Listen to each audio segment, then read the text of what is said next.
welcome. Let me turn this off. Here we go. Peace, everyone. Peace, soul family. How's everyone doing tonight? Welcome. It's been a while.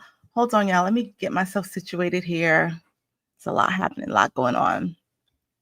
Okay. Thank you so much. Thank you. All right. How's everyone doing tonight? It's good to see you all. Oh, Shani, I miss you too.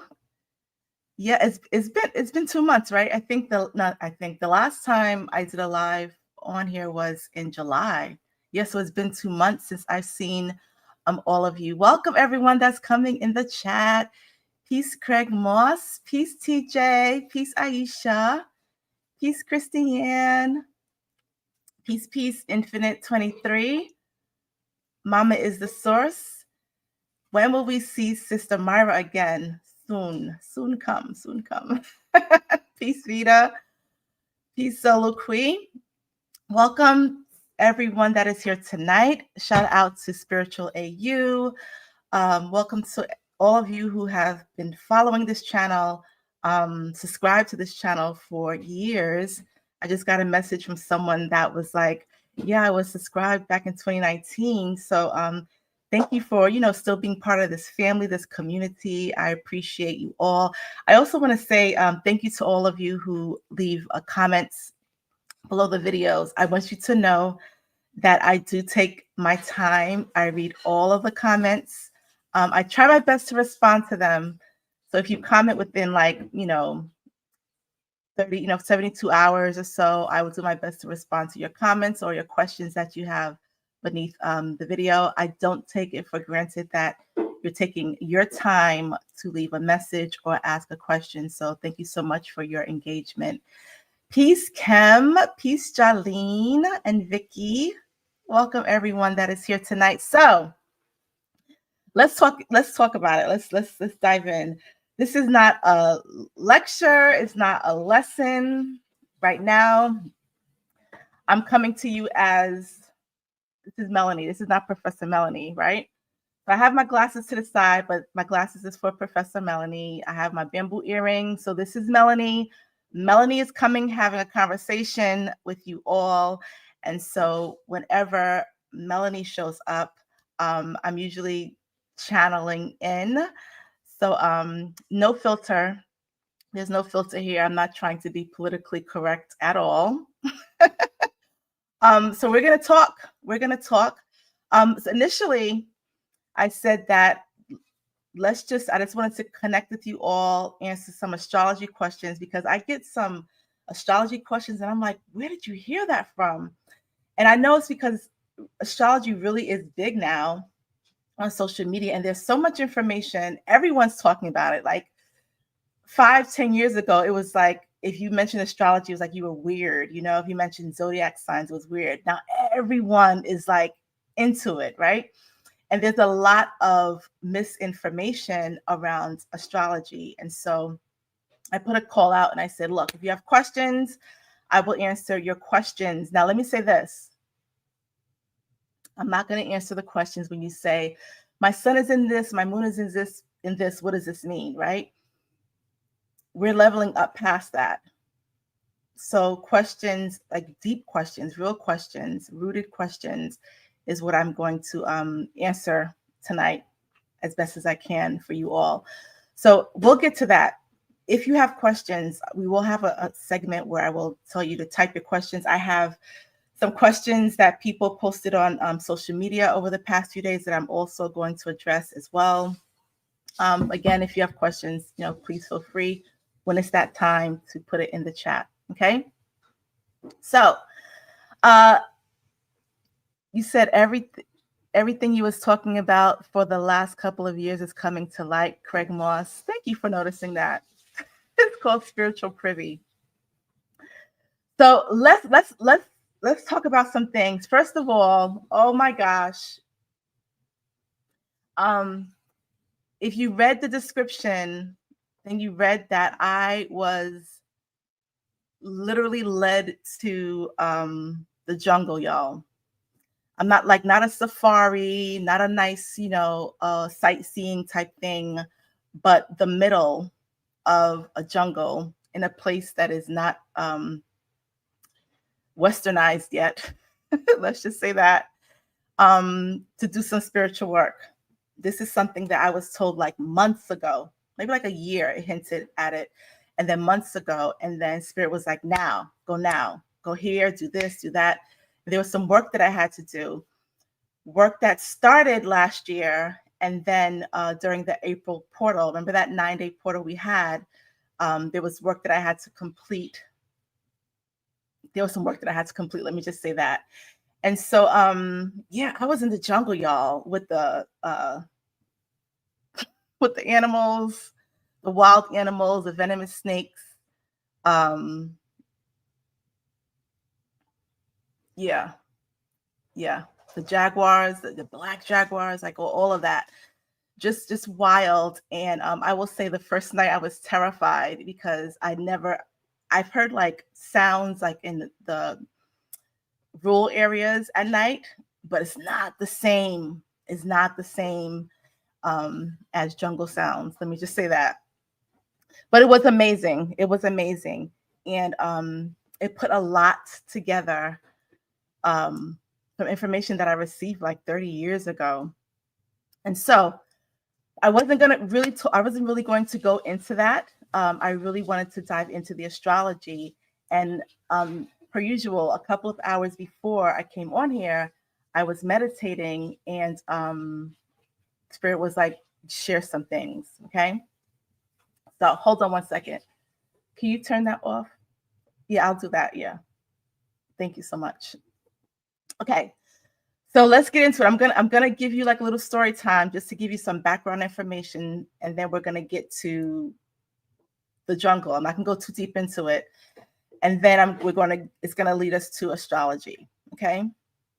So yes, no lions and tigers, but a lot of jaguars. So how do I start this?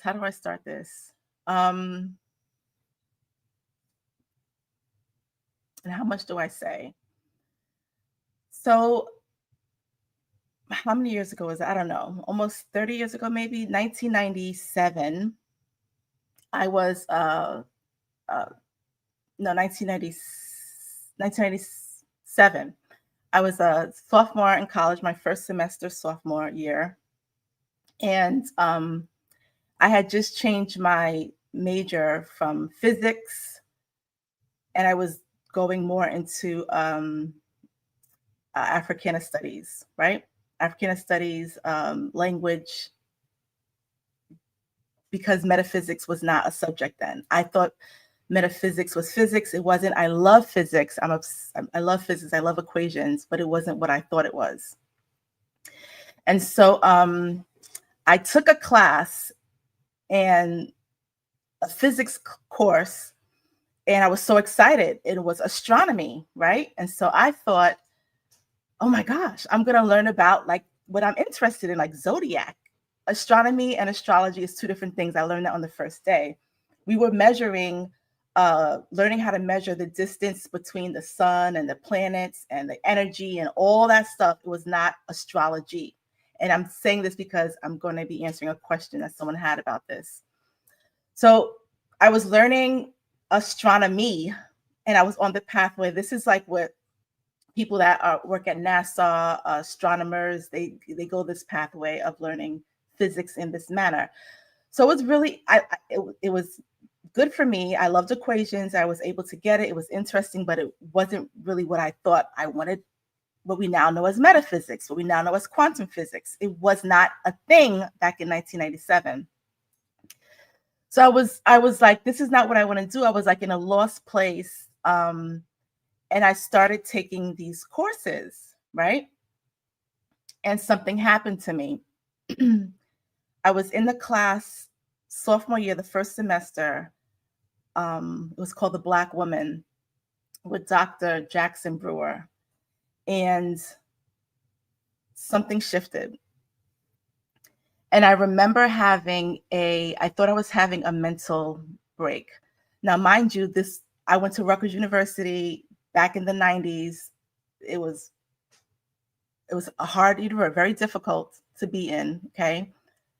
It was sexist. It was racist. It was a lot of ists that were happening, on top of the fact that the curriculum was extremely hard, on top of the fact that internet just happened, on top of the fact that we were going from typewriters to computers, on top of the fact that this new calculator came out called TI-83, and everybody was like losing their mind. And so there were students that were having nervous breakdowns on campus. I thought I was having a mental breakdown as well, but mine was a little different. One of my, now I know that she was part of my spirit team, a woman, she had just transitioned. She was helping me, like, stay at school, Melanie, you can do it, just fight through it, right? She just transitioned, and she was visiting me. Not just that, I was seeing things, I was hearing things. It was just a lot that was going on. And I was like, I'm losing my mind. I feel like I'm psychotic. Like, I'm hearing these voices, I'm seeing people, like I see dead people, that sort of thing. And so I was like, I can't do this. But I followed a voice. A voice said, go tell your professor. So I went to see her and I said, I'm going to drop out of your class. I haven't been there in a couple of weeks. I've just been going through a lot. You're going to think I'm crazy. And I started to tell her what was going on with me. And she smiled and she said, honey, you're not crazy. You are spiritually gifted. Now, mind you, I don't know what spiritually gifted is. I didn't know what that meant. And so she started telling me about what I call the clairs. And she said, you're this, you're that. All of these are your gifts. You're here to do something really powerful. And so I was like, that sounds great, but I feel like I'm losing my shit.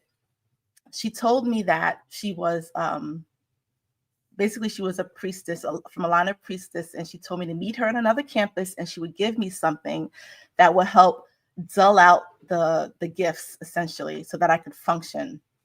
So she gave me this this vial. She gave me instructions. I didn't know what was in this vial. All I knew is that I needed help.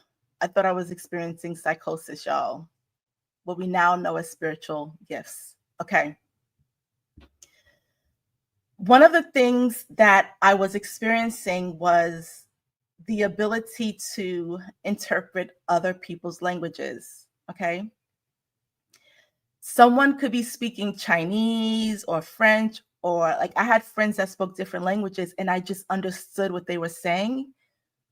I always attributed to the fact that I grew up in the Bronx around so many different cultures. So maybe I picked up the language as a child, not knowing that it was a gift, clairaudient, a gift of communication. Follow me here. I'm taking you somewhere. So this is sophomore year. I took my first class with Dr. Ivan Van Sertimer. It was called Blacks in Science. I freaking love the class. I loved him. We had a really deep connection. And this is the beginning of me doing research under Dr. Van Sertimer in the US. Okay. I shared this story. Junior year, I did research for him in Mexico. We'll get there. So I'm doing the research, and there was a place that he was stuck because we didn't have the internet just started. Okay. So research meant going to the library. If you could get access to old books, we're talking about books with yellowing pages. And if they were too old, you had to read them in film.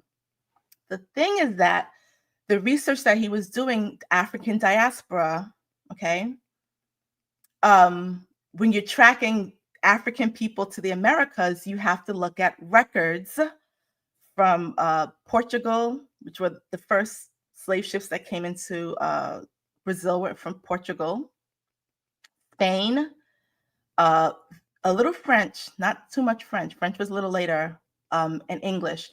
Now, we're not talking modern language, we're talking old language. So you know what old English is, like Shakespeare, thou shalt, all that. Well, there's an old Spanish and there's an old Portuguese. And so he has all these books, this information that we're uncovering, but he does not speak the language. And he didn't have any students that was interested in this. Listen. And so I said, well, let me get the books from the library. Now, mind you, I had a work study I never shared some of this. I had a work study job where I worked in the library. So, and the only Black librarian was my boss. We were very close. She's someone that was like part of my spirit team. So she gave me access to some of this research. But again, it was in other languages.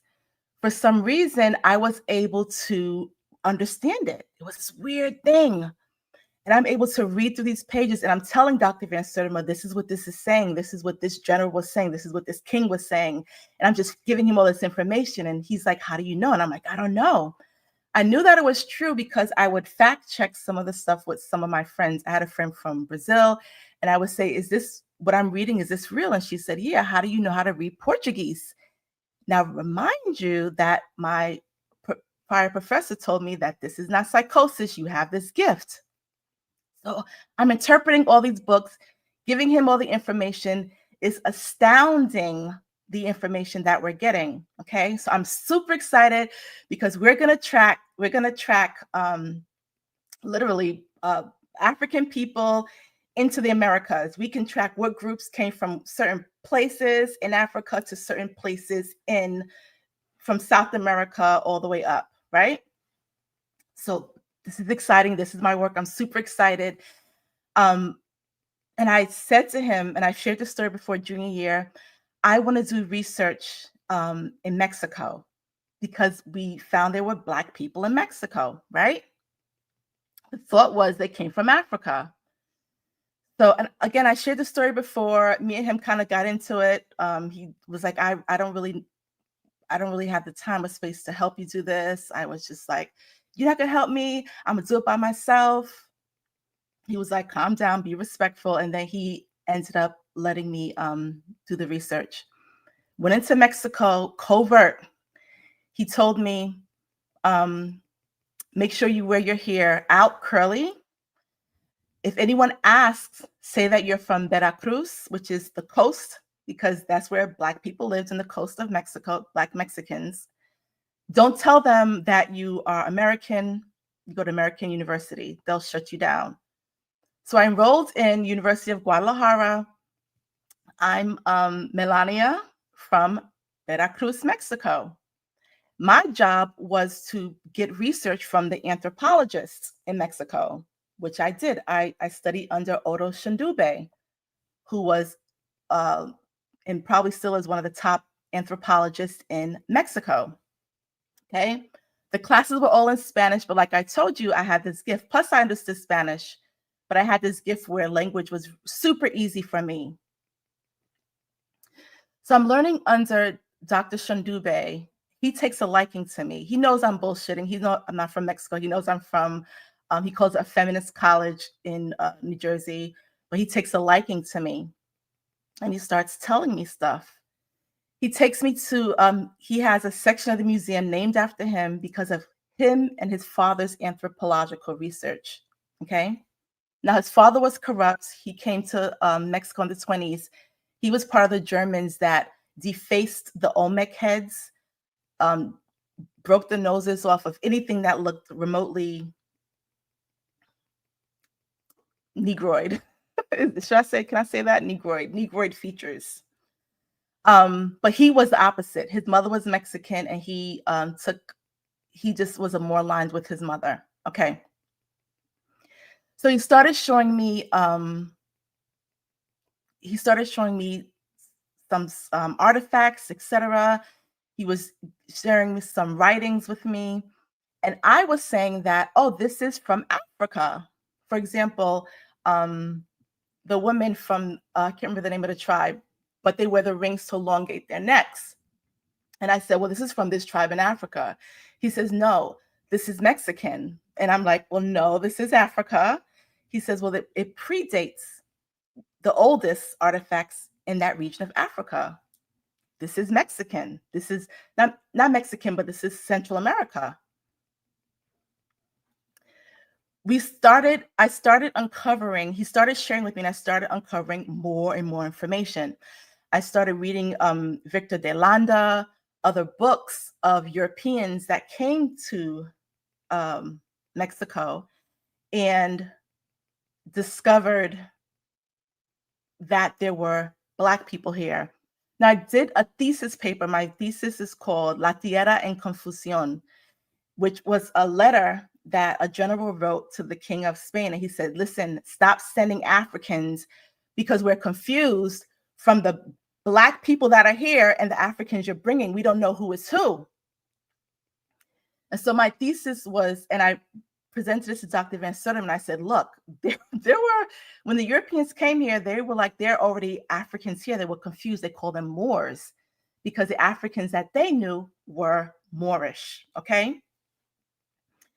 So that's just to give you some reference. Now, remind you, I told you I have these gifts. I'm experiencing these gifts. I'm taking my thing so that it's not overwhelming to me so that I can do my research. And I have these series of dreams, y'all. And these series of dreams are about pyramids. And so I'm seeing pyramids, crystal pyramids, and I'm seeing like them like melting, like they're under the water. I'm seeing them all over the world, but they're in specific places, y'all. Listen. And so I'm like, oh my gosh, there are other pyramids besides what we know about Egypt. We know like a few pyramids. There are pyramids in the Caribbean. I'm seeing like this, I'm having these visions of where these pyramids are. So I'm asking my professor, you know, how can I go visit these pyramids? And he's like, there are no pyramids in these places. I'm like, yeah, there's pyramids in, I'm like naming islands. I'm saying there's pyramids in the Caribbean Sea. There's more pyramids in Central America. There's pyramids in Colombia because I saw it. But he says, no, there are no pyramids there. Okay. And so I held this for so long. And when I was there, I did go see the pyramids that you know about, right? The Mayan pyramids that, you know, most people know about in Central America. But I was insistent that there were more. Listen.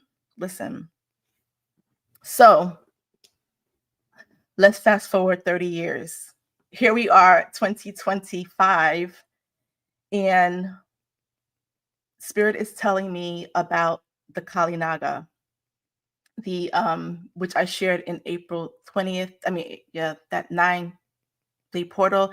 If you did not watch that video, watch that video. It is a couple of hours long, but I go into deep detail uncovering information that you most likely have never heard before.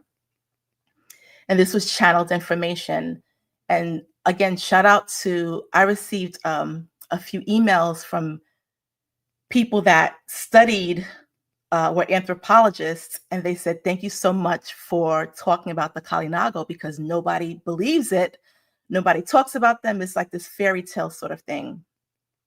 So anyway, I'm told that you need to go to the pyramids. And I'm like, well, what pyramids? Like, what pyramids? Like, I already saw pyramids, you know, what pyramids? And I'm being reminded, remember the pyramids that you saw about 30 years ago. And I was like, but there are no pyramids in those places, right? Listen. Why tell y'all follow your promptings even when you sound crazy? So here I am. Spirit is saying, you're going to go, you're going to go. When am I going? I don't know. I'm going to go. We'll let you know when it's time. Lionsgate happens. It's time. Go now. This is where you're going to go. These are the coordinates. You're going to find the pyramids there. I don't tell anybody. My daughters know I'm going. I don't tell anybody I'm going because this sounds crazy. Now, mind you, I don't care if people think what I'm doing is, I really don't care, right? But I don't want to deal with the questions. So I go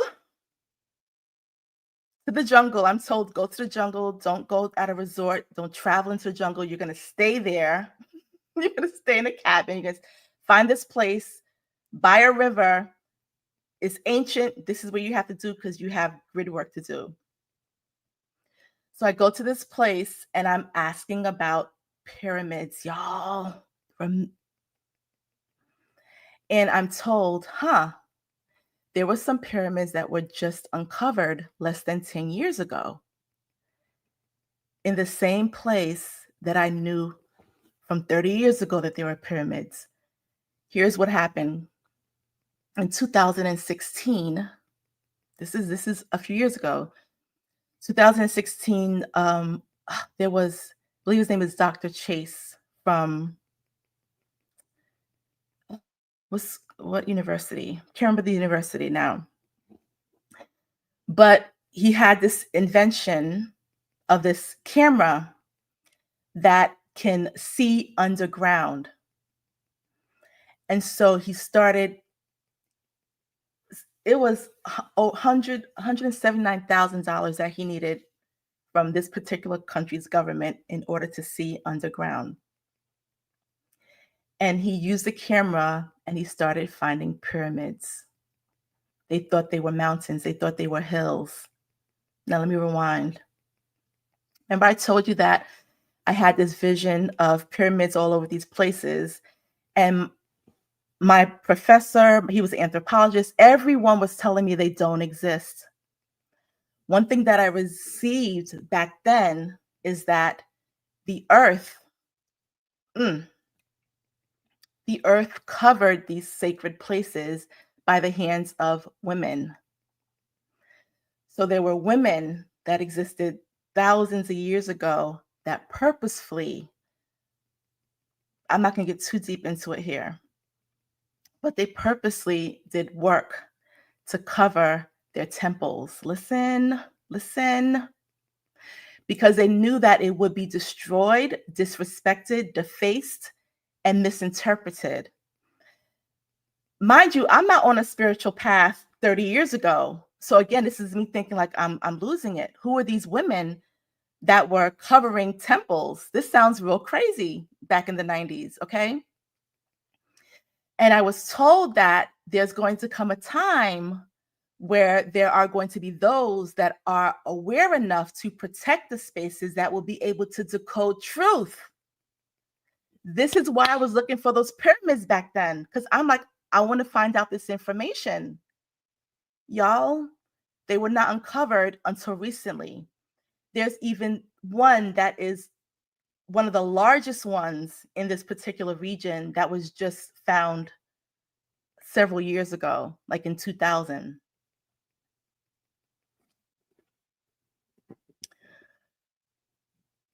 So I went to one of these places. It was not fully excavated.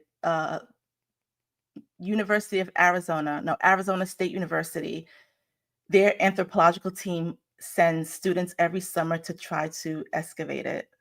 Still stuff is happening because noses is still being chopped off, okay?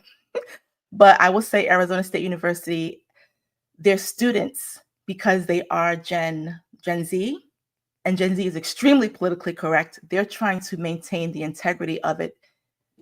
Whereas, don't get mad at me,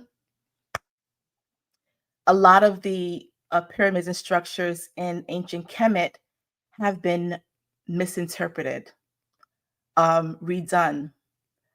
Some of those structures are not authentic.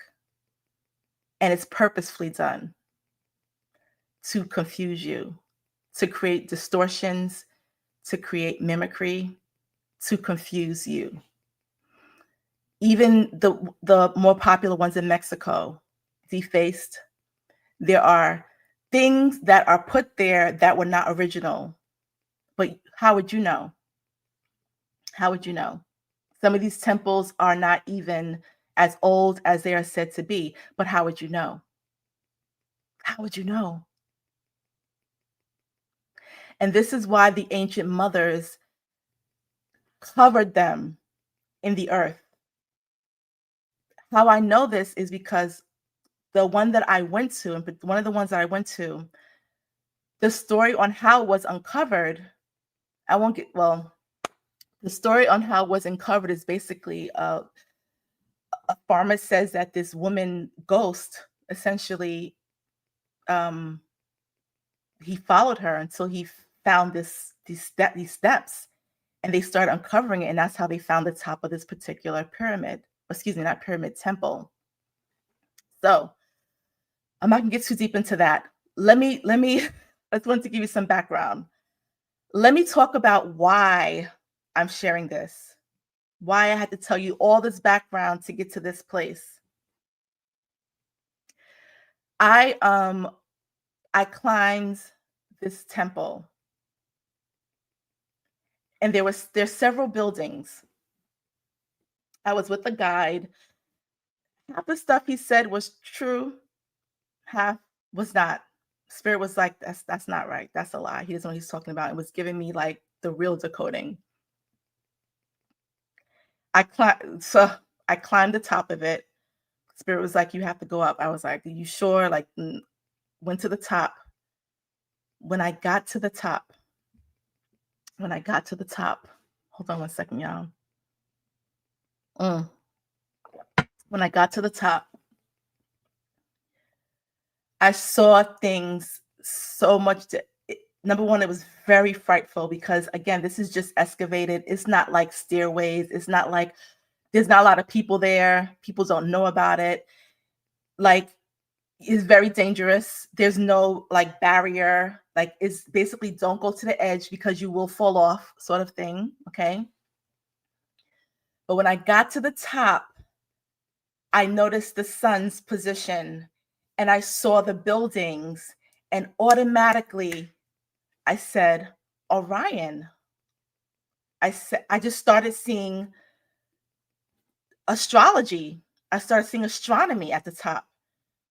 And I saw how the buildings were. And I was just like, this is more ancient than Egypt, where I'm standing. And I said to the guide, I said, the sun rises, the pyramids are designed. So it's these 3 buildings. And then there's this one on the side, right? We'll talk about that one in a moment. And I said, this is designed I said, does the sun come from this direction? He said, yes. I said, this is the east. He said, yes. I said, is this astrologically correct? And he kind of looked at me and he said, well, the Mayans were astronomers.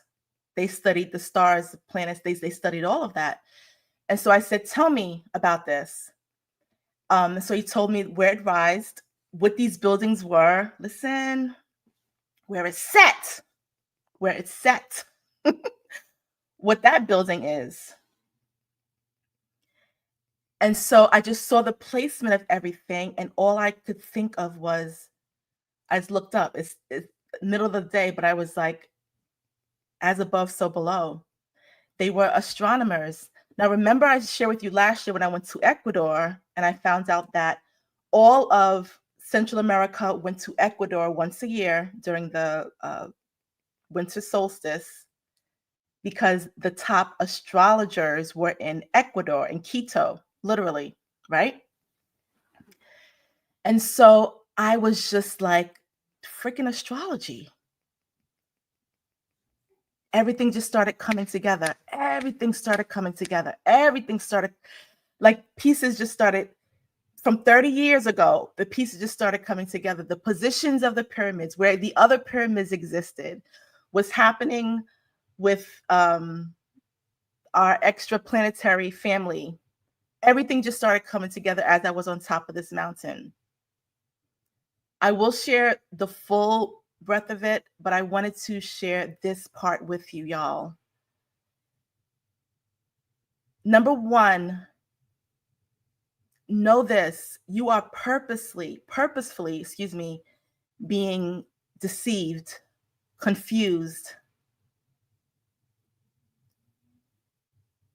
to get you to question what is very elemental within you.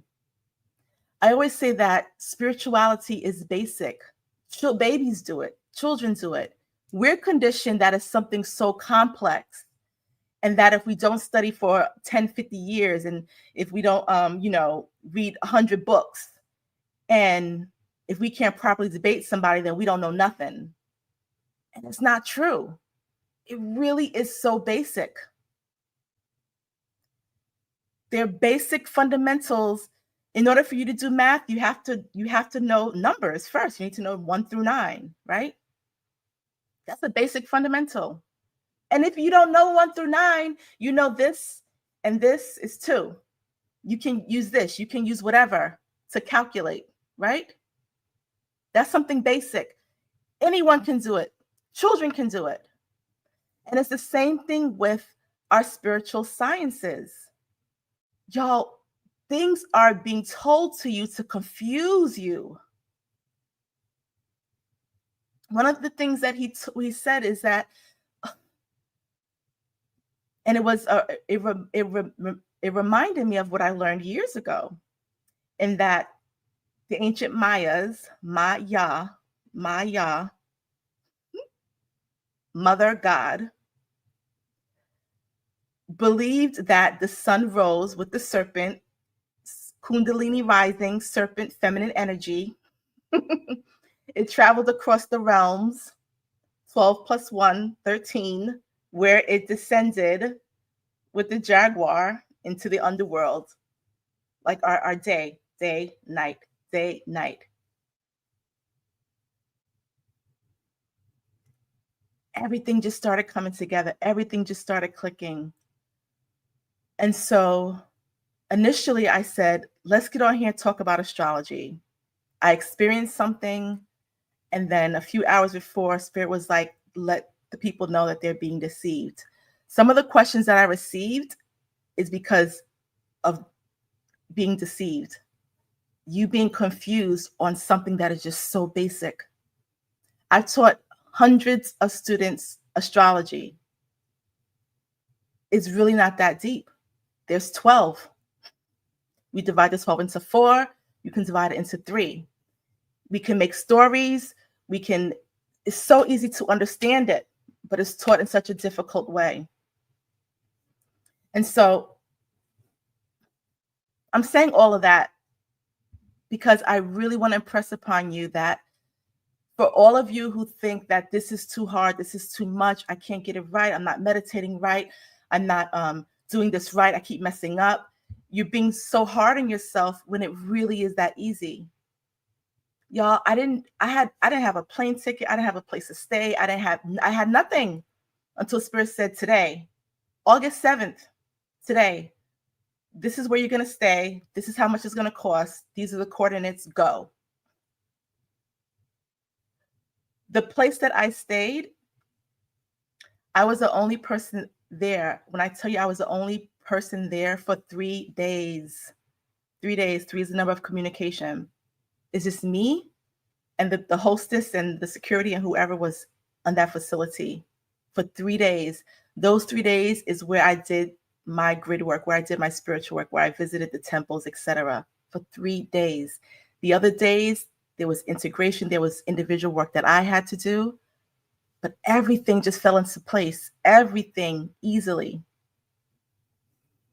And so, again, I want to impress this upon you. Stop making it something harder than it is. When I say follow your promptings, you got to follow it without hesitation. Stop questioning stuff. Stop asking for extra help. I just need more guidance. It's there, but you're just hesitating on following it. It's there. It's just that simple. I have students that we had a Q&A last month. Was it last month we had a Q&A? And some of them asked questions, and I said, well, what do you think? You're doubting the very thing that your spirit is telling you is the truth. And you're right. And let me tell you why you're right on this. So let's get into it. Astrology is something that all of you are going to have to learn. It's super easy to get to a level of having a strong foundation. There are just 12. There's 12, 4, and 3 things that you need to know. You put them together, you tell the stories, you decode stuff. Here's the other thing that I need you to know. All of you, if you're watching this right now, if this resonates with you, and what I mean by resonates, if you feel like this feels good, this feels truth, even if it doesn't feel good, sometimes something will resonate and it doesn't feel good, okay? Like when your kids tell you something and they write and you know they're right, but it doesn't feel good. If you're in resonance with what I'm saying right now, it's because You are an astrologer. It's one of your past lives. You learned this. You know this stuff. It's within your DNA. It's locked. What's going to unlock it are certain things, certain people, certain events. But once it unlocks, your mind is blown. So let's get into it. Yes, Melissa, let's get into it. I'm going to answer some questions. I'm going to answer some questions that some people don't want to touch. I'll touch on it. I'll talk about it. If you have questions, put 3 question marks in the chat. I'm going to go with what I have here first, people that pre-asked. And let's get into the first one.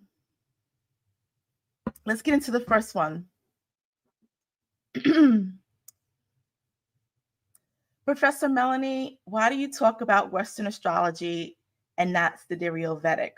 What is the difference? Does anyone have that question? Is anyone aware of that? Is anyone confused by that? Let me know in the chat.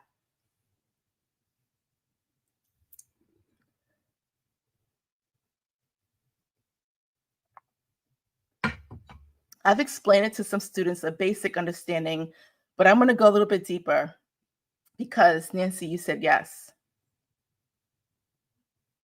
One thing I always say is we're spiritual beings. We don't debate over stuff when we have access to truth. When you know truth, when you're in your knowing place, we don't have debates about stuff because all of it can be true, right? Truth is truth.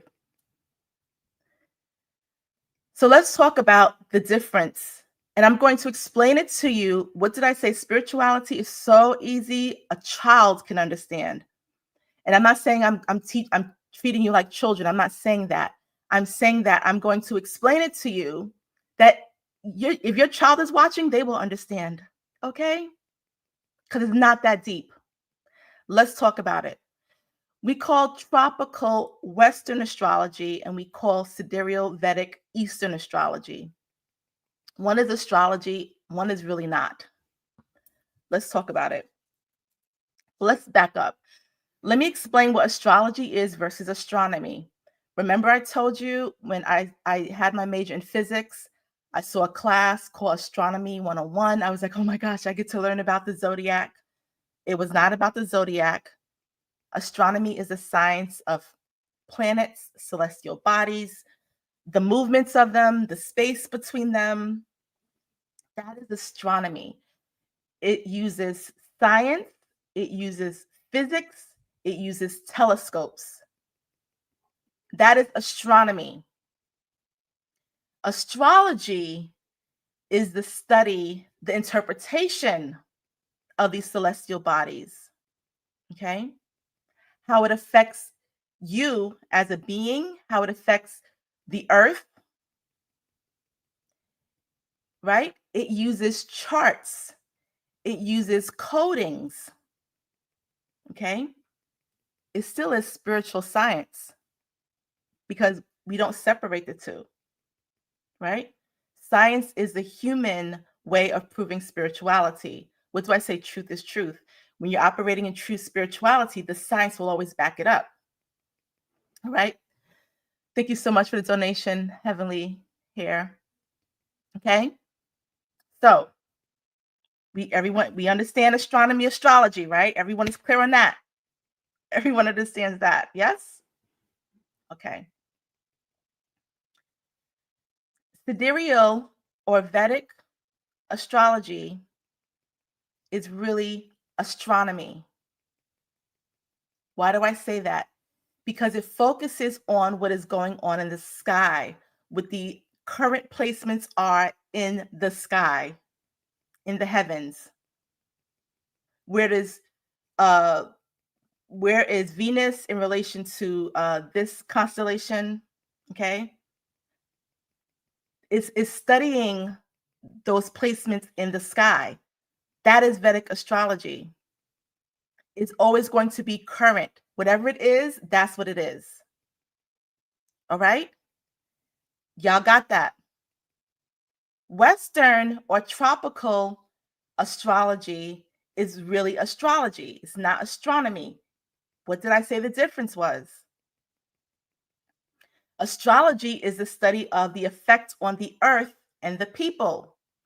Western or tropical astrology is based on the sun and the movements on earth. So Western astrology, we're dealing with the seasons.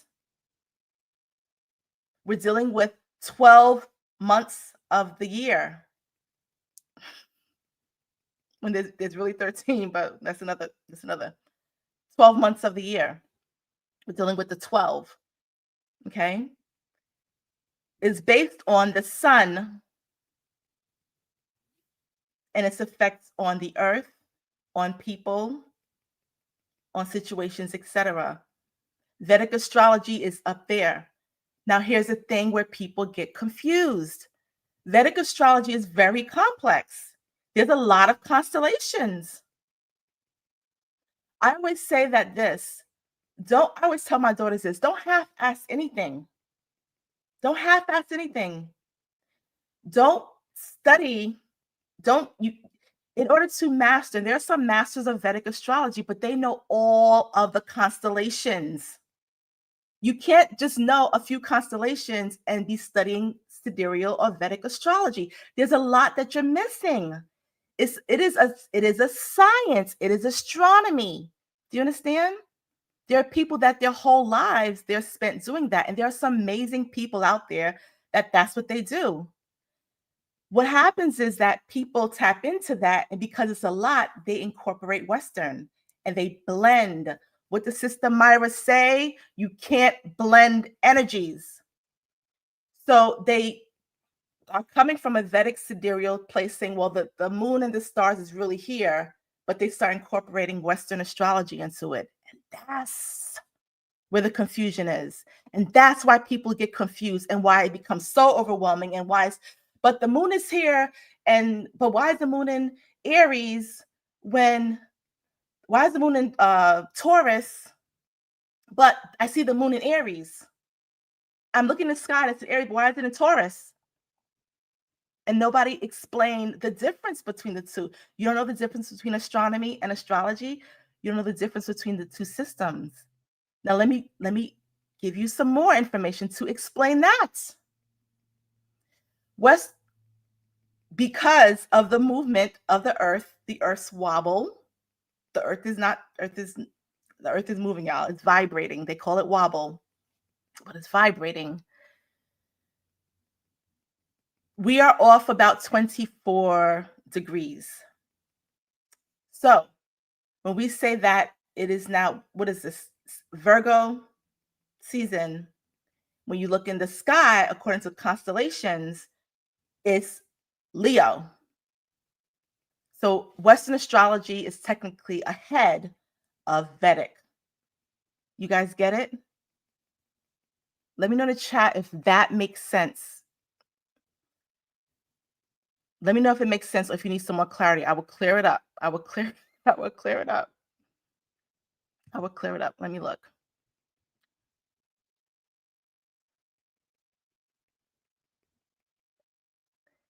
Vedic is complex. If you like it, you can study it. Master Western first, and then Vedic will start to make sense.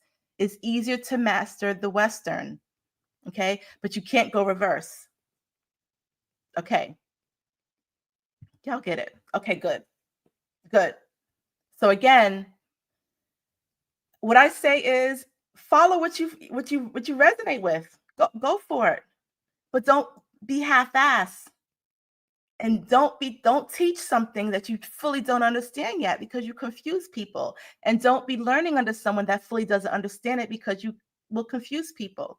If you really want to learn Vedic astrology, there's a YouTuber named KRS. Oh gosh, is it KRS-One? That's the rapper. It's something like that. He's a master at that. He's good. Vedic astrology is good for predicting. And they use that for predicting what's going to happen. Basically predictions. Really good at that, right? if you are doing certain rituals and you want to be 100% in alignment with what's happening celestially, then you can look at Vedic astrology. But if you want to know what's happening here, be in alignment with this physical reality that you exist in on this earth, this plane, then Western astrology is it. When you pull up your birth charts, when you want to look at your natal chart, we look at Western. Because why? We're looking at you and your relationship to this physical earth and the interpretation of it. Again, whatever resonates with you. Some people are going to like one versus the other. It's all good. I want you to have mastery in Western so you can take that and start learning Vedic if that's where you want to go. Now, why am I saying mastery in Western? Two. Listen, because Western astrology is the same astrology that was used in ancient Kemet, ancient Mesopotamia, ancient Mesoamerica, the Chaldeans. Everyone went according to the 12. Listen. Everyone went according to 12. Everything was according to 12. Everything. And we're resonating with that because in this world, 12 is significant. Truth is truth. Why? Because after 12 is 13, and 13 represents ascension.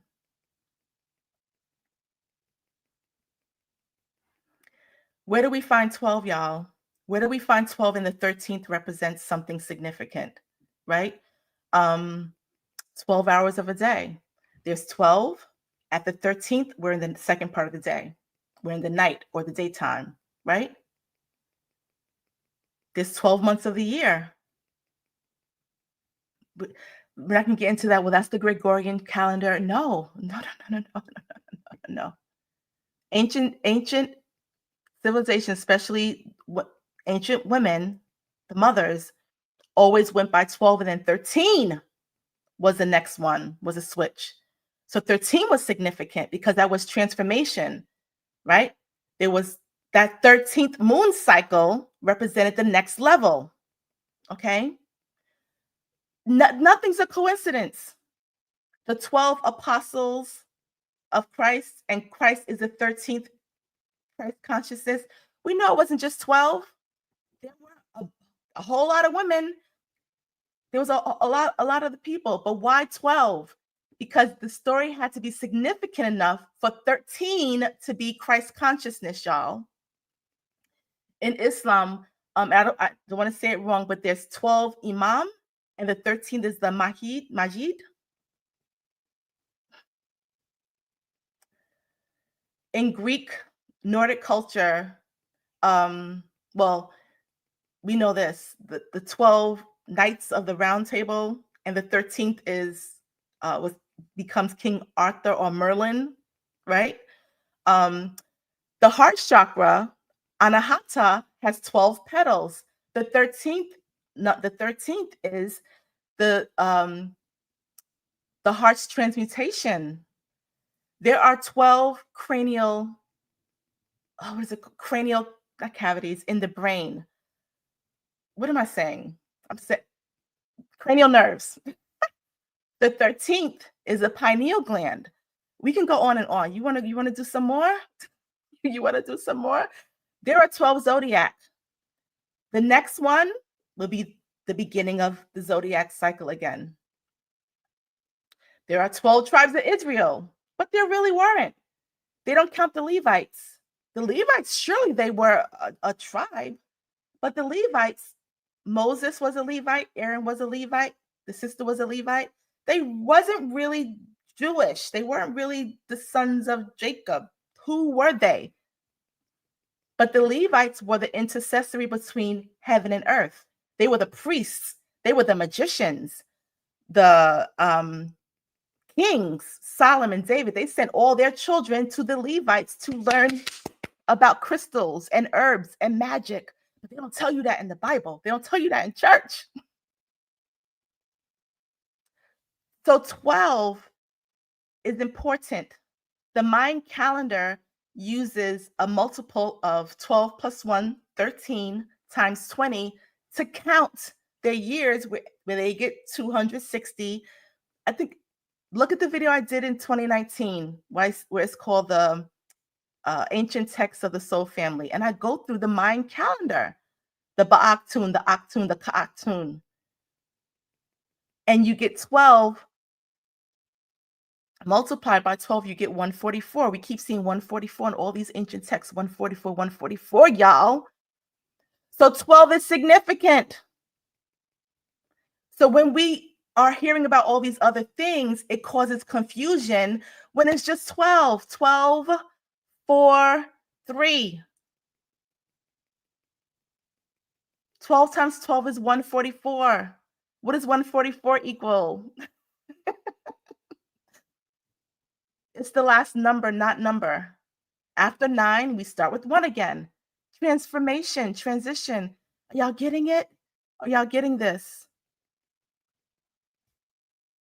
Let me know in the chat if this is making sense. I know some people are like, it's okay. I just want you to understand at a basic level. Because it's time we have to start decoding stuff. We have to start listening to that, our inner voice that's telling us this is right, this is wrong, this is to cause confusion, this is to cause chaos. All right. So, Western astrology, Vedic. Western astrology is super easy to understand, but there are levels to it. There are levels to it. Now let's look at some more questions. Someone, if you are here in the chat and I read your question, I won't read your name unless you want me.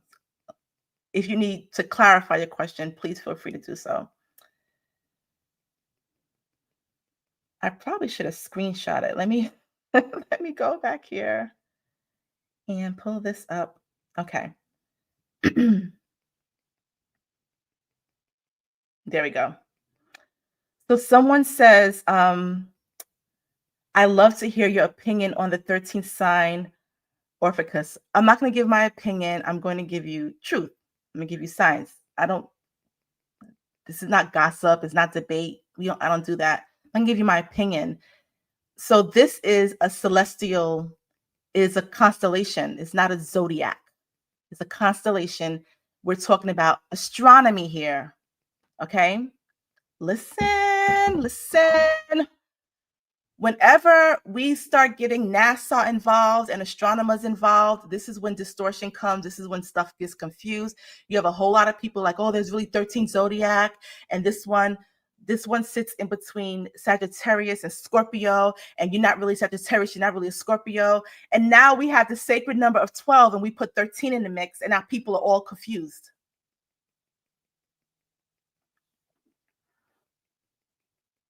It is a constellation. It is astronomy. It is not astrology. We are at 12.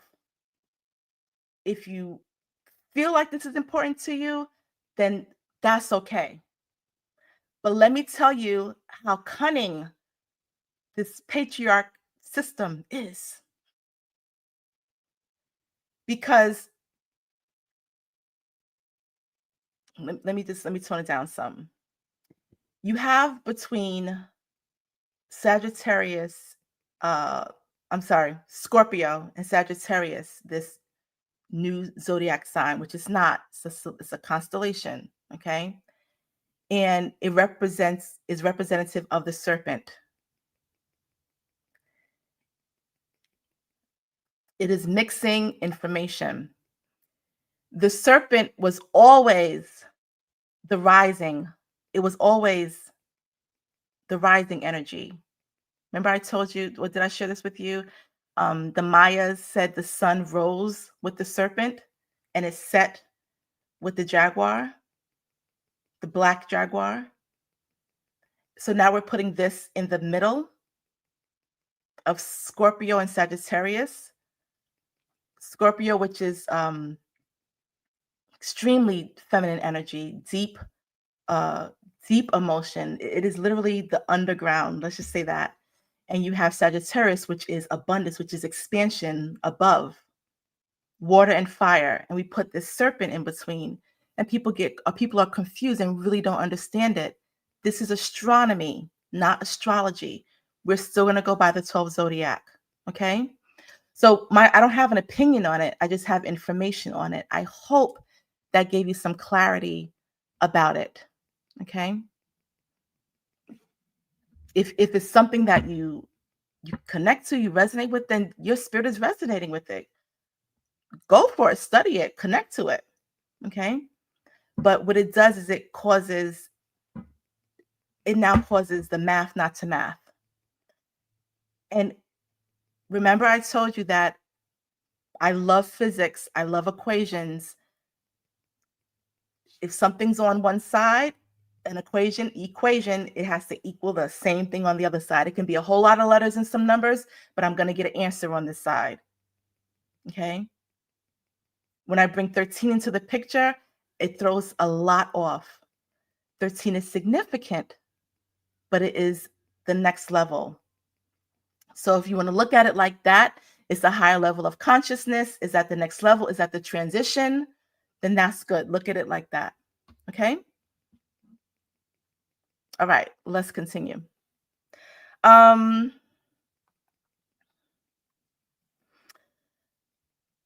Someone said alignment, mental energy. If you are here, please elaborate on what you meant by that. Someone said, how can Chiron and Capricorn show up in your romantic life?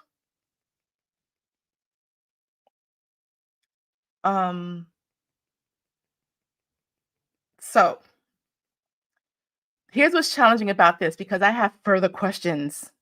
And if you are here, you can confirm what I'm saying to you. Let me tell you about Chiron and Capricorn. I don't know what house it's in, but let me show you how it shows up in your romantic life. You work too damn hard for love. Chiron, your wound is in organization and things being a certain way. It's ruled by Saturn. Things have to be perfect. You take chaos and make sense of it. Okay. And so you enter romantic relationships wanting to work. You expect it to work. You expect it to be hard. Your romantic relationships are difficult. They're hard. You think I have to prove my love. So I have to do things for this person to show that I love them. And you expect them to do the same thing, because then it's not love. And so this creates control or lack of control. It creates lack of boundaries. Or the opposite, you're too bound up. Your heart is too bound because you've been hurt so much. Because you do a lot for your romantic partners. You're always making sure everything is right. Everything is whatever. You go on a vacation, you got to figure everything out. Especially, this is a woman, I believe. Especially as a woman. And so then your heart gets broken. You're hurt because that's not how love works. But you're wounded in that space. Again, I don't know what the house is in, but that's how your romantic relationships look. Here's what you need to do. Stop working so hard for love. Love is everywhere. It's abundant. Tap into free love. Plants are free love. Animals are free love. Children, just tap into love. Love yourself. Tap into free love in an abundant way. And note that you don't have to work hard at love. It just is. It just is. That's what you do. When you start moving that way, you will find that love will start finding you and you won't have to work for it. It just shows up. Don't reject it, because you'll look at it like, why are you being so nice to me? Why are you loving me this way? What do I have to do to keep this? Okay.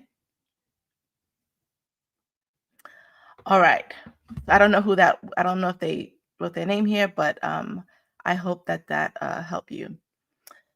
Tarot. Let's talk about tarot. So I'm not a tarot reader. I know some about tarot, right? But isn't the 13th card the death card? Transition, transformation. So you have 12 cards, and then 13 is like death, transformation, transition.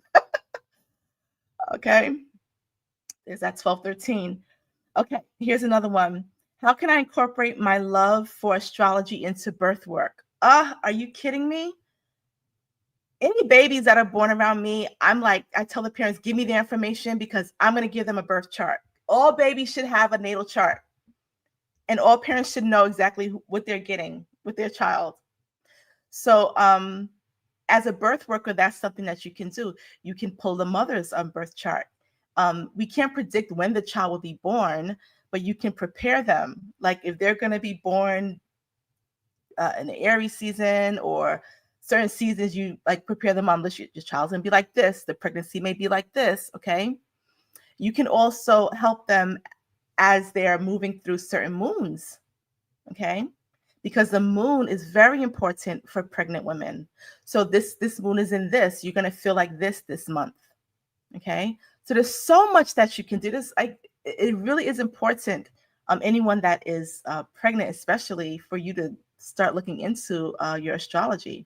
Really powerful. Okay. What does it mean if you don't have any planets in some houses? Oh my gosh, I always get this question. People say, my houses are empty. And I'm like, no, there's no houses empty. Every house has a zodiac connected to it. If you don't have any cosmic bodies, planets, comets,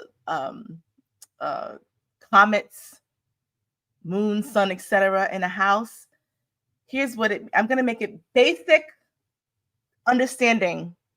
Think of the cosmic bodies like helpers, okay? And they all have personalities.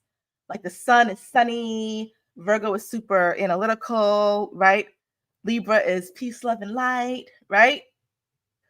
Think of them like personalities. That's the first thing, okay? And think of them as helpers. If you have these personalities in your house, then they're there to help you with whatever's going on in that house. If you don't have any personalities in a house, you're good. That means in your past life, you've probably mastered that. You're good in that space, okay? When you don't have any planetary bodies in a house, it usually means you have a stellium, Stellium, in another house, which means you have 3 or more planetary bodies in a house. When you have a stellium, that house is your biggest work. That house is your biggest work. That's where you're going to have to do a lot of work. Okay. So that's what that means. I hope that makes sense for whoever had that question. Okay. Let me know in the chat if that was your question, if that makes sense. Just think of it like that. We can get really complicated.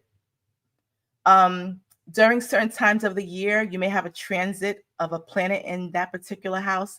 That's really complicated. If you want to study at that level, take Sister Myra's class, right? But the basic understanding is that when you pull up your natal chart, if you don't have any planets in a house, you're good in that house, whatever that house energy is. Let's say you don't have any planets in the first house, right? Planetary bodies. That means that you naturally are a leader. You don't need help being a leader, right? The first house energy ruled by Aries, think of what Aries represents. That means you don't have a problem being a leader. You've been a leader in your past lives. That's not your issue, right? But now maybe you have a lot of planetary bodies in your 7th house. That may mean that you have some relationship issues with people, lovers, whatever. It's like, man, like I get the worst friends. Like, what's going on? Because you have helpers. Think of it like it's your spirit team. Like, we need to help you with your relationships. You need help in this lifetime. Think of it like that. Okay? All right. Okay. So let's continue. Again, if you have questions, you have to put 3 question marks in the front so that I can easily see them. I'm going to go through a couple of more of these.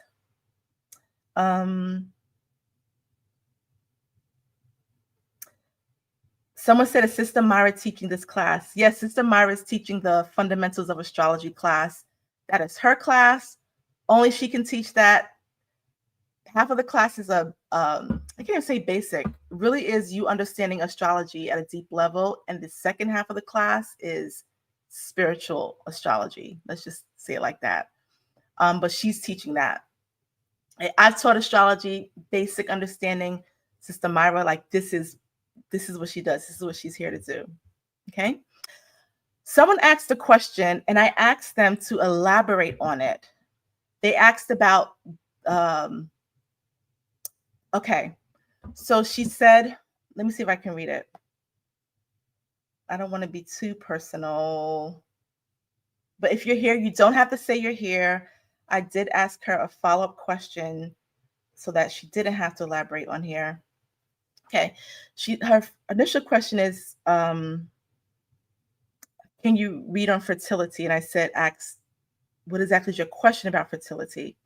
And she said, I have endometriosis and polycystic ovary and really trying to conceive. I don't want to have any ops done. So I wanted to know whether I will conceive this year and naturally. Yes, I will be joining tonight. Thank you. Okay. I don't know if you'll be able to conceive this year or not. And don't let anyone tell you, oh yes, I see it in your future. Okay. Okay. Here's what I can tell you when it comes to your chart. Pull up your birth chart. If you have never pulled it up before, you don't know what I'm talking about, go to this website. It's called astro-seek.com. astro-seek.com. Do not pay for a natal chart or birth chart. You can get it for free. Do not pay anybody for one. Don't let somebody say, oh, I can do one for you for whatever. No, it's free. Go there. At the top of the page, it'll say birth natal chart. It's free. Download it. Okay. Everyone go get theirs for free. Download it. I like this one because it's really easy to understand. Okay. So, let's talk about certain planets, and we're going to talk about certain zodiac. So write these down. And all women can write this down, especially if you want to have children or if you have a lot of children, like, why have all these kids? So we're talking about the moon, Venus, 5th house, 8th house. Write those down. So the moon is your womb, essentially. The Venus is your physical body, your physical womb space. So when I say womb, I mean like your spiritual womb. 5th house is about children. 8th house is, remember I said 8th house is feminine energy, is deep water. 8th house is where you will see issues with regards to the womb. Okay, now you have those placements. Now write these zodiac down, and I want you to look at your chart and see if you have placements there. Aries, Virgo, Scorpio, Aquarius. Okay. Aries is masculine energy. It's fiery.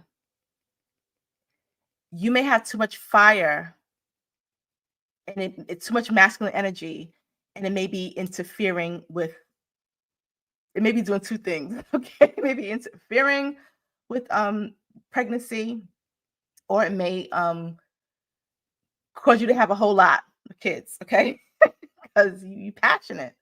But it's masculine energy. So we'll get into endometriosis and PCOS. The next one is Virgo. Virgo, so these zodiac usually have issues with childbirth, pregnancy, etc. Capricorn, I've got Capricorn, excuse me. Virgo is hyper controlling, hyper analytical. Then you have Scorpio. Okay. Scorpio is usually trauma-based. Sometimes you may have fertility issues because of trauma. Your body is just not going to welcome that energy, especially now. We have a lot of powerful souls coming in. They do not want to come into traumatic wound space. What did I say? Capricorn. Capricorn, we spoke about someone that had Chiron in Capricorn. It's way too controlled, way too organized, way too trying to control the body. Okay, I'm trying to explain it very basic, and we can put them together. Aquarius is too much in the head space, not enough in the body space. Okay, so let's say you wrote all those down. If you have those zodiac in those placements, it will tell you a lot. Okay, it will tell you if you have challenges.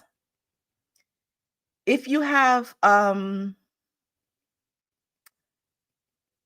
let's say you have Virgo in the 5th house. So 5th house is about the children, and you have Virgo. You may have a challenge having children. You may think like it's usually the rich auntie. The rich auntie is like, these kids is too much. They mess up my house. They're gonna mess up my furniture. I don't want to have no kids. Okay, it may be that energy. Now let's talk about PCOS. Where you have too much testosterone, I would say, where's Aries? You may have Aries in the 8th house. You may have Aries in the your moon sign in Venus. Where's Aries? Women that have Aries in moon are going to be masculine. That doesn't mean you won't have children, but you have a lot of fire, masculine energy. Look where the placements are. So the person that asked this question, get your natal, get your chart, and I want you to find where your placements are. Okay. I don't know if you don't have to share it publicly. Don't email me. Don't email me. Get a private YouTube account and put it in the comment section, or DM put in the comment section. Okay, and then I can further assist you a little bit with that. But it will show up in those places. Does that make sense? I hope that makes sense for you. Okay. Now let me say this. It does not mean that you won't have children. I'll give you an example. I have a moon, my moon is in Aries, right? So I have a lot of masculine energy. Okay. I also have some other stuff going on in my chart. That's my business. And so it caused me to have hypothyroidism. Okay. Well, some of y'all my students can guess probably some of the placements. Y'all should know what that zodiac, those placements are. So I have a specific zodiac in a certain place. And so I should not have had any children at all. The fact that I have children is a miracle. All of my 3 children, their numerology are masculine numbers, 1, 5, and 7. I gave birth to masculine numerological daughters. They're girls with masculine numbers. My moon is in Aries, okay? Medically, the doctors are like, I don't know, like you should not have been able to give birth. So here's what I'm saying to you. I don't care what the doctors say. I had to do some work. There was some work that I had to do. When my first daughter, I literally said, I'm going to dedicate myself to doing my physical work. I made a promise. I was like, I'm going to get out these streets, stop going to the club, stop cursing, stop drinking, I wasn't smoking, but I was at the tunnel. If y'all in New York, you know what the tunnel is back in the day. I was at the clubs. I said, I'm going to be focused on doing my spiritual work. There was some healing that I had to do. Okay. My second daughter, same thing. She was a miscarriage. They were like, you're miscarrying. We can do a D&C, or you can go home and naturally let it happen. I said, I went into deep prayer, and I spoke to her and I said, I'm going to name you. I'm going to name you Nyla Zoe, the one who succeeds in life, and you will come. She decided to come. Same thing with my third daughter. So here's what I'm saying to you. I don't care what the tests say. You have to care what the tests say. There are women that have transitioned to men. You hear me? They on testosterone, got beards and muscles and everything, giving birth with high levels of testosterone, y'all. For real. So there are several factors here. It might be that you're not meant to have children in this lifetime because maybe in your past lives you had a lot of children. Look in your fifth house. See what's in your fifth house. Look. If you have cancer there, okay, you may have had. Look in your south node. You may have had a lot of children in your past life. In this lifetime, you have to focus on you. Okay. Or the other reality is that if you allow doctors or people, if you allow people to dictate what's what for you, then that will be what is. You hear me? You really have power over your reality. You really can shape your reality. You really can. I was diagnosed with 6 fibroids. They counted 6. In 2021, I went back to the doctor. I had 2. They were small. The last year I had 1, tiny one. I refused to be in a place where I was like, this is going to destroy me. This is going to hurt me. I did some deep spiritual work. There was womb healing that I had to do. Okay. So there's 2 parts of this. And I'm very sensitive to women. The first part is if you need to have a surgical procedure to save your life or for whatever, if that's in resonance, it's okay. Don't do it out of fear, though. Don't do it out of fear. At the same time, don't depend solely on that. There's trauma, there's spiritual work that has to be done, okay? Especially if you have Scorpio, one of those placements. All right? The other component is 222. It's crazy. I was reach out to info@aurorasblends.com. Makeda K has created powerful herbal blends for women. There's like 4 herbal blends for women. Literally. We have somebody in our family that has PCOS. It can be reversed. It really can. It really can. It's a hormonal imbalance. So we balance the hormones. All right. So you can email her. You can do a consultation with her. She'll tell you exactly what to take, exactly what to do. Her website is herbmixologist.com, or you can just send her an email, info@aurorasblends.com. Okay. Okay. That's her specialty. And her number is 222. That's her favorite number. Okay. So now I'm going to go in the chats. Yes, I used to be up in the club, y'all. I used to be up in the club. Listen. Listen.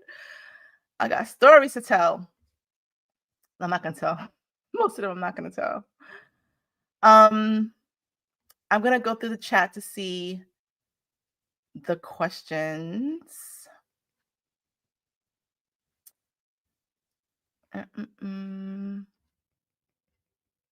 Make sure you have 3 question marks in front so I don't miss it. Okay.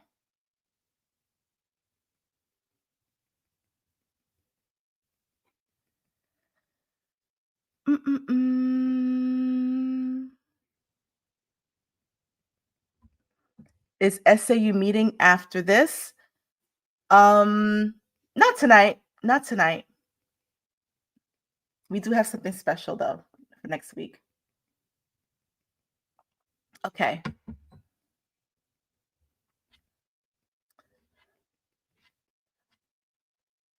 I went way back, y'all. Give me a second. Okay. Questions about astrology, y'all. Questions about astrology. Cam, you said, would you say the 6th house too? When it comes to fertility, no, I wouldn't say the sixth house when it comes to fertility. No. Okay, Vintasha, what are retrograde planets in the natural chart? My grandson has 5 retrograde planets in his chart. I have 2. So you're talking about the birth chart. So let's explain retrograde again in a very easy to understand way. When a planet is retrograde, think of it like this, like they're exposing themselves, the energy is really high, right? So Mercury's in retrograde. Everybody's like, oh, the systems are going crazy. We love Mercury retrograde because Mercury is a planet of communication. And so you can't lie. Communication is exposed. Communication is going to just do what it does. Okay. So if he was born with 5 retrograde planets, he's very powerful in whatever those planets are. So look at those planets, look at the houses. There's some strength there. Same thing with you. Okay.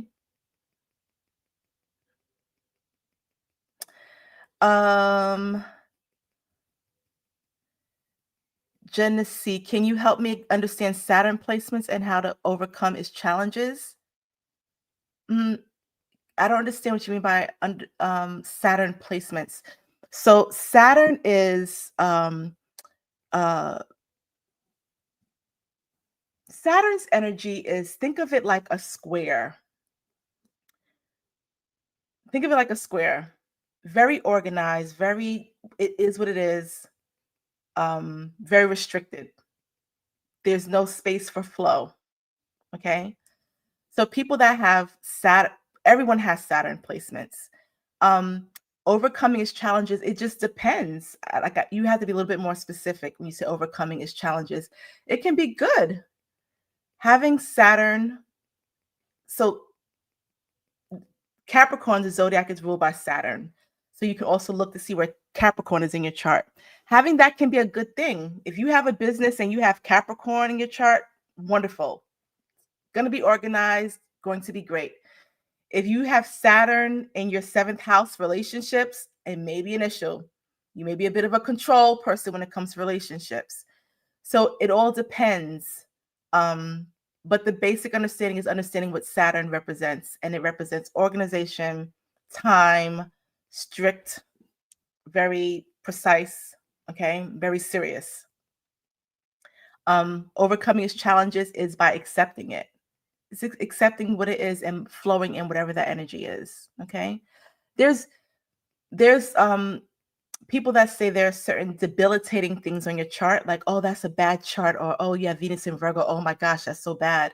Nothing is bad. Everything, you are perfect. Your chart is perfectly perfect for you. You just have to understand it and see that things that look bad really are not bad.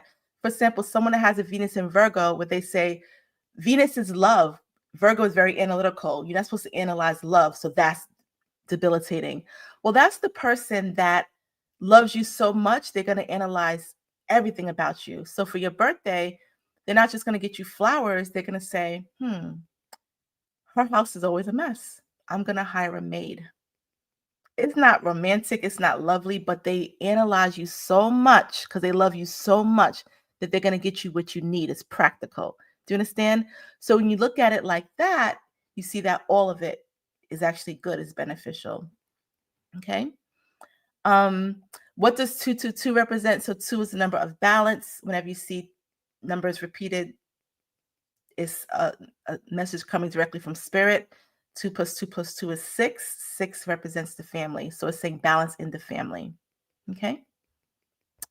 All right. Let's see. Scrolling. How do you do spiritual womb work? Okay, so that's a question for the collective. So I think you're in the collective. You can ask me that during our Q&A session next month, and I can help you with that. Okay.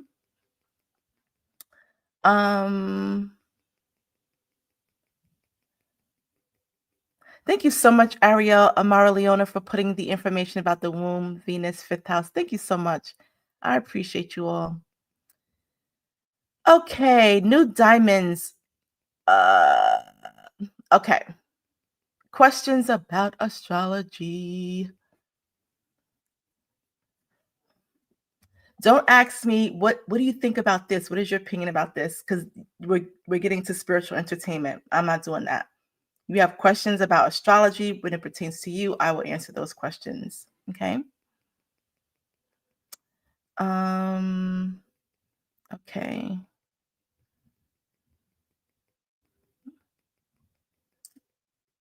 Is Aurora Borealis astrology related, or is that astronomy?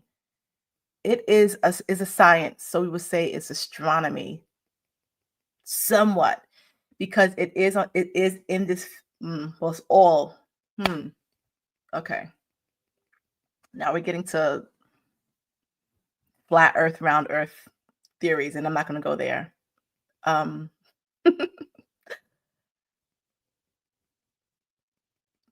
We're not going to go there. But I will say this: Aurora Borealis is science.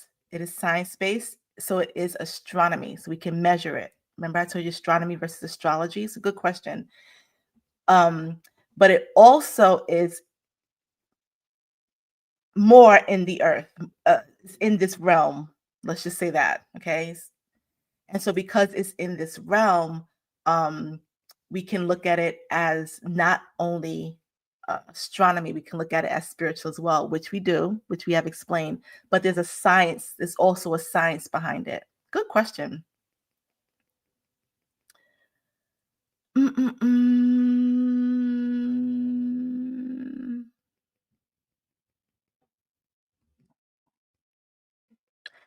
I have Peacock. You said I have a Venus in Gemini. Okay. Everyone says that that's a chatty placement, and yet I'm the quietest person in the room. No. So that's because people have a basic understanding of astrology. Let's talk about it. So Gemini is it is communication, but let's talk about there are 3 types of communication. There's verbal, there's internal in your head, there's written. Okay? Geminis are not always talkative. Most Geminis are really good listeners. They're the best listeners, actually. Gemini, this is why Geminis make the best counselors, because they have the capacity, they have enough air, like their head is like a big balloon. They can take in so much information. However, a balloon can reach its capacity and pop. Geminis will take in so much until it's too much, and that's when they go off. And people say, oh my gosh, Geminis are crazy. They're two-faced, they're whatever. They just had too much. They need to go out in the air and release some. But Geminis usually aren't talkative. They can talk when they're comfortable, but their greatest skill is listeners. Geminis make really good, agents, CIA agents. Okay, really good psychologists, really good counselors, really amazing counselors, because they listen well. So you have a Venus in Gemini means you love to listen. That's how you love your relationships. In your relationships, everyone probably calls you and tells you their problems, and you listen. And they're like, you still there? And you're like, yeah, you told me such and such and such. You have a great capacity of listening to the people that you love or counseling the people that you love. Okay. And even though you're the quietest person in the room, this is always going. You're quiet this way, but you probably are like, may I be talking to voices in my head? Well, you're clairaudient. You're talking to your spirit team all the time. They're never quiet. And so you don't have to speak here because you're constantly thinking there. I hope that makes sense, Peacock. Okay. Okay.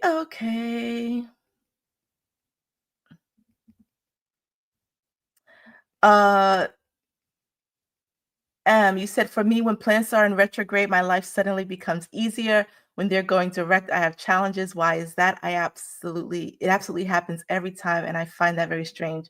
Number one, the fact that you know when they're retrograde says that you reach a certain level of ascension.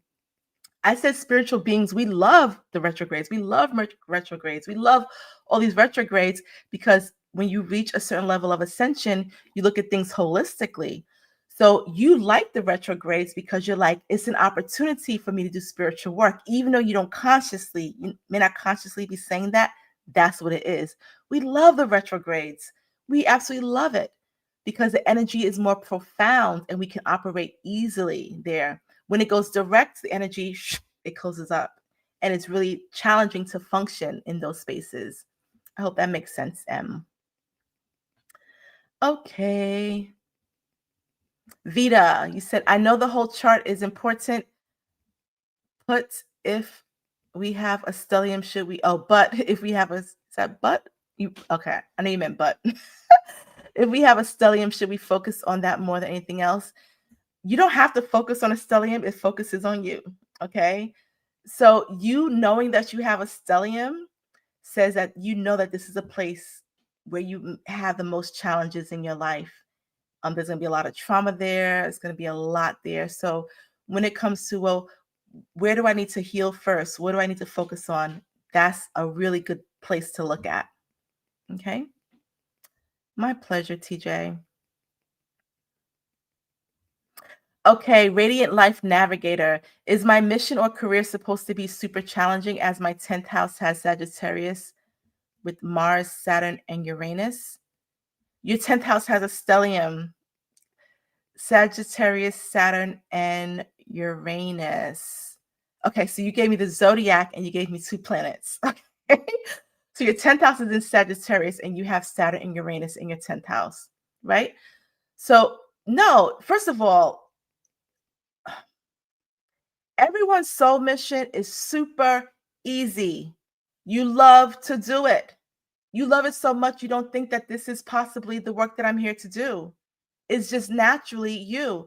The thing is that you don't know what it is, or you think you know what it is, or you're just not in alignment with it yet, or it's just not the time for you to be 100% in it. But you've always, your whole entire life, been working towards your soul mission.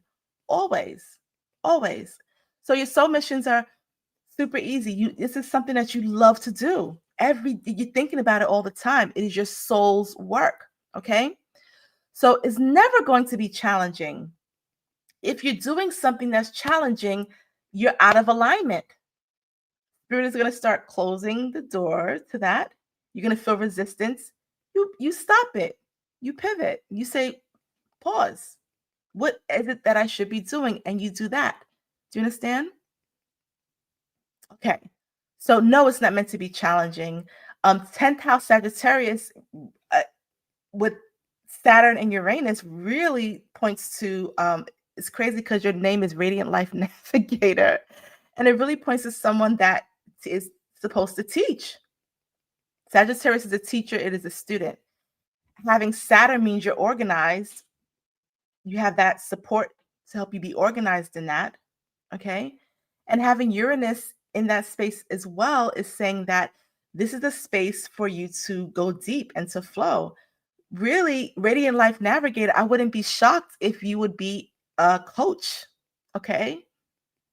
Your name says it. Like, y'all see that? Y'all see that?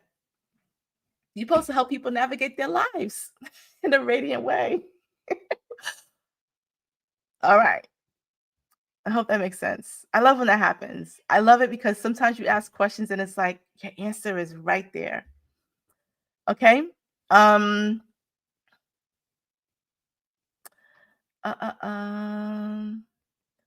Let's see. Charm the gal. Professor, I have Aries in my Venus. I have Aries and my Venus is in Leo. And I learned that I love really hard and I like to show all my love to people. I have Aries and my Venus is in Leo. I'm confused. You have Aries? Your Venus is in Aries? And what's going on with Leo? Can you clarify that? I want to make sure that I'm addressing you properly, Charm the gal.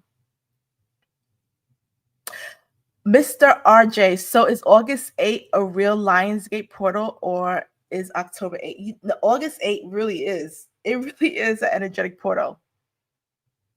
Even if there wasn't an August or the number 8, it still is an energetic portal. Okay. It's a very powerful one at that. So we have constellations, we have planets that actually line up at this time. So it really is an energetic portal, or the spiritual realm is very open at this time. Okay. Okay.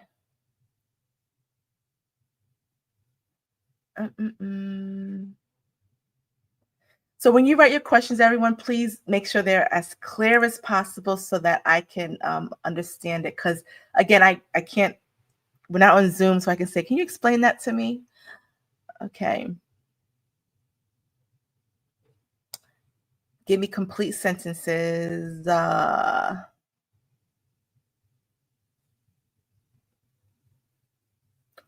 Sung, you said all Libra? What does that mean, all Libra? Sean the Gal, you said I have Aries in my place. So you have Aries and Venus. Okay. Well, Sean the Gal. So Aries is, it basically says in your love. Okay, let's break it down. Aries is the initiator. It's the initiator. It is the leader, passion.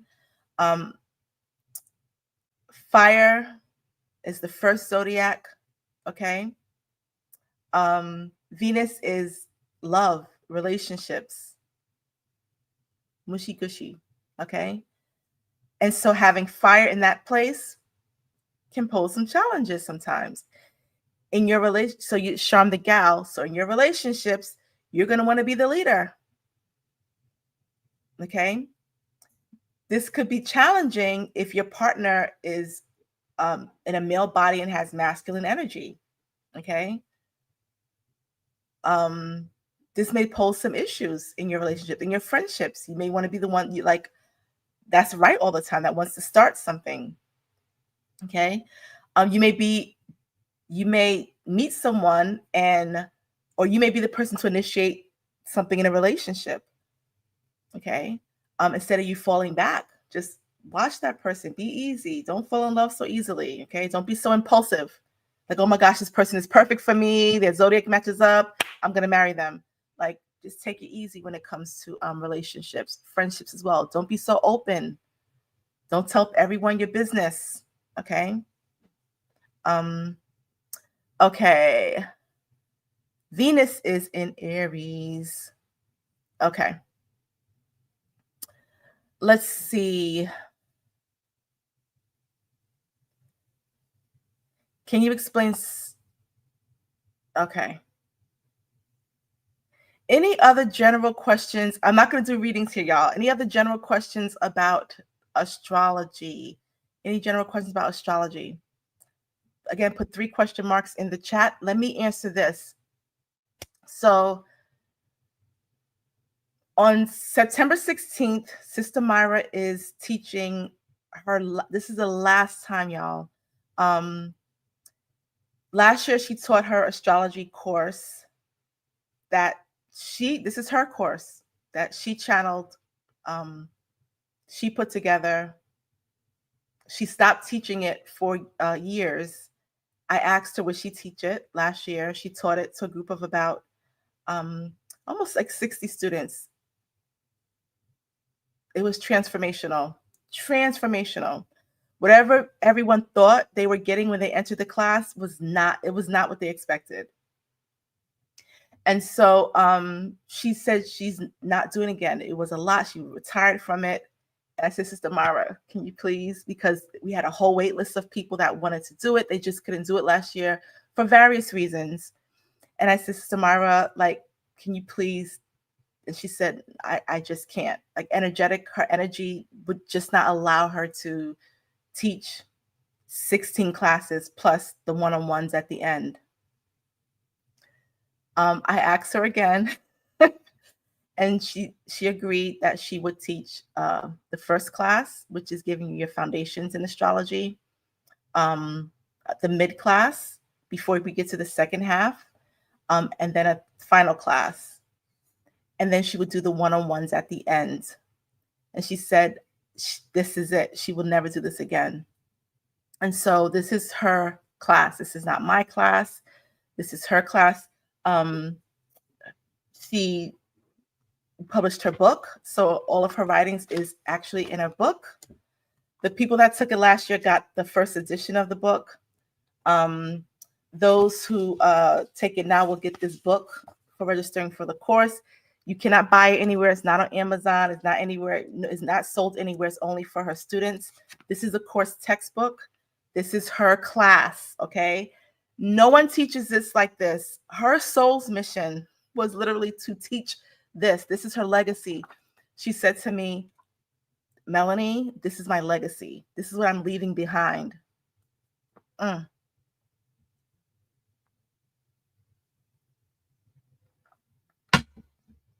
She's serious about this, okay? She's ready to pass the torch on. And after this, the class, she's not going to teach it live. We most likely will have the class on demand, but you won't get access to her unless you have like a reading from her. And even with those, she's cutting those down, okay? So this is her class, The Fundamentals of Astrology. This is her book. This is the book that you all will receive when you take the class.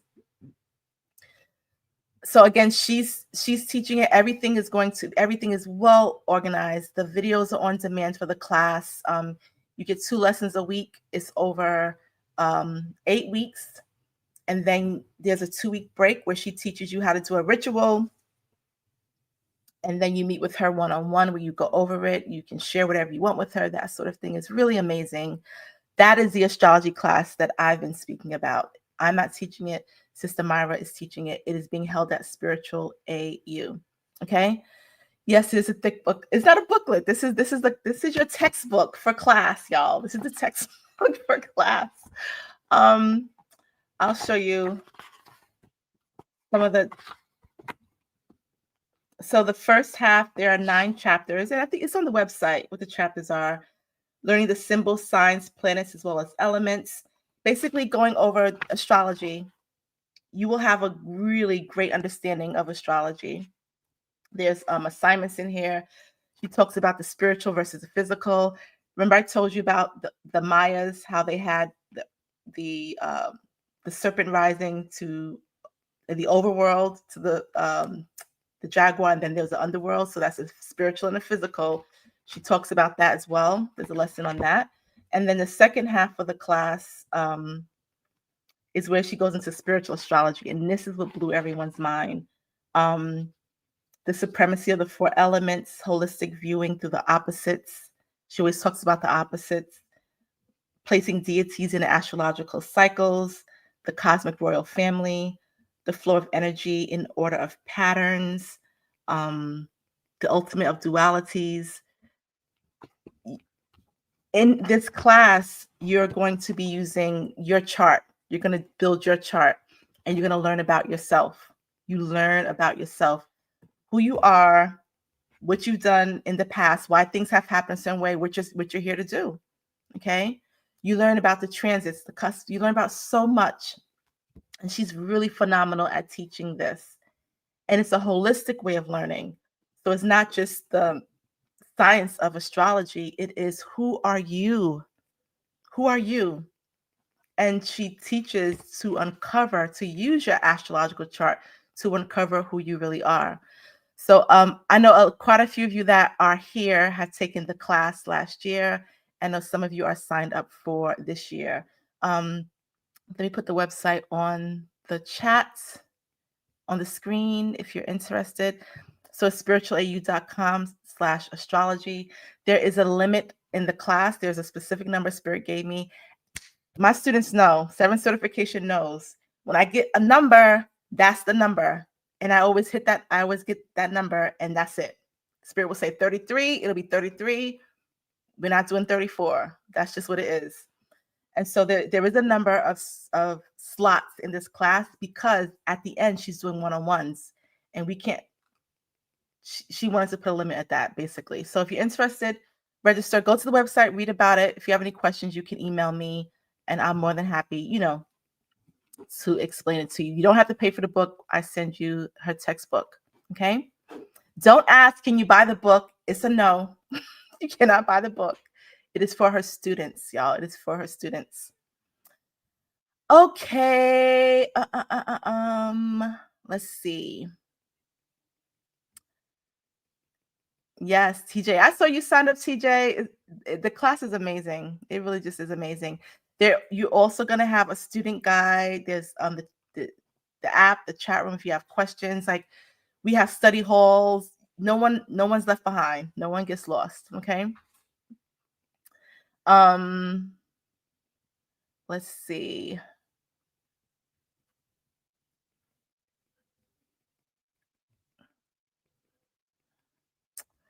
Let's see. Have you looked into astrocartography? What is your viewpoint? I'm not giving opinions or viewpoints. Astrocartography is really great if you're interested in it. It basically takes the astrology planetary placements and puts them in grids across the world. And it shows like your Saturn is here, your Venus is here. This is where you'll find love. This is where you resonate with your moon. If it's something that you're interested in, definitely study up on it. I think it's very interesting. And yeah, there's some truths to it for sure. Is it too late for that class? No. So let me say this. The class orientation is September 16th. The class starts September 17th. Okay, so the class is still open. There are still some more spots available.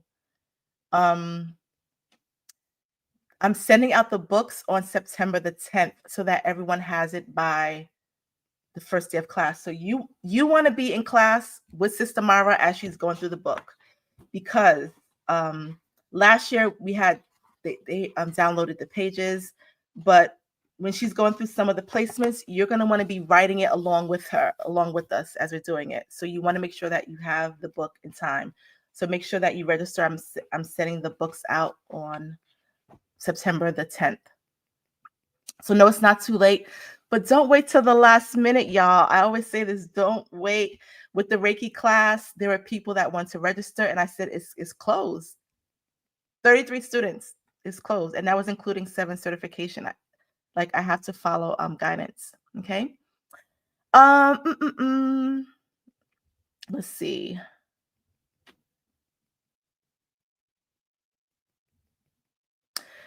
How do we know what city based on our chart should we reside in? So okay. This is where your moon and your sun come in. So your moon sign is how you emotionally react to places, events, people, etc. Your sun sign is how you physically interact with places, people, events, etc. So moon is emotional, sun is physical. So I like looking at the moon and the sun sign to determine where you should live. Okay. If you have a fiery moon, don't live in a fiery place. If you have a watery moon, don't live in a very busy place. Let me give you an example. If you have a Pisces moon, don't live in New York City. You're way too empathic. It's just too much. You're going to be overwhelmed. Go somewhere peaceful, calm, by some water somewhere else, not the Hudson River. Don't be in a big city. It's just too much. If you have fire in your moon sign, same thing. You might not want to be in a city. Why? Somebody says something to you, you may want to fight. Okay. So look where your moon. If you want to be in a big city, having like a Virgo or a Earth placement in the moon sign is good. Something crazy happens in a city, you're grounded. Okay. Having an air sign, you're gonna figure things out. It's easier for you. Now, the sun placement, how you move through the space. Be mindful of that as well. If you have a water in a sun placement, maybe being a big city is good because you'll just go with the flow. Okay. If you have air sign in your sun placement, maybe a big city is not good for you. Maybe physically, you'll be too much in your head about things. Is this person going to rob me? Oh my gosh, just overthinking stuff. So I always look at the moon and the sun to determine like where you should live. Okay, that's how I look at it. I always look at people moon signs and sun signs, and I can say where you're living is not it. You should move to a place like this. It may resonate with you better. Okay, but there's a lot of factors to it as well. That's what I look at. Okay. The other thing is,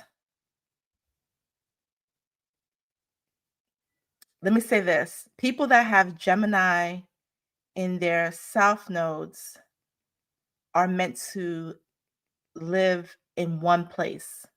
No, are not meant to live in one place. You're meant to move around many places. Do not get a 30-year mortgage. You're not going to feel settled in any one city. People that have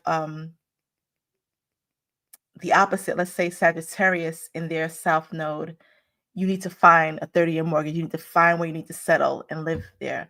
So looking at your south and your north nodes can also help you as to where you should live or how you should live, that sort of thing. Okay. Hope that made sense to you. Okay, I'll answer a couple of questions and then we will call it a night.